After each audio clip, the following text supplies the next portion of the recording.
astăzi veți face cunoștință cu Sofia, o fată simplă, săracă, care de îndată ce termina orele la școală se grăbea să ajungă la muncă la mama ei să o ajute. Mama ei era menajeră.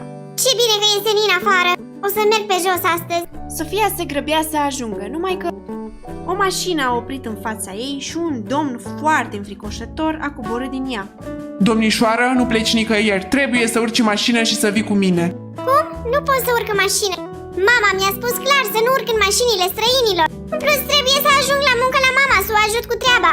Domnișoară, dacă nu știți ce se întâmplă cu oamenii care nu ascultă de regină, nu-i așa? Știu, ajung în temniță. Puteți să-mi dovediți că v-a trimis regina? Atunci acel bărbat i-a arătat Sofiei o insignă de la palat.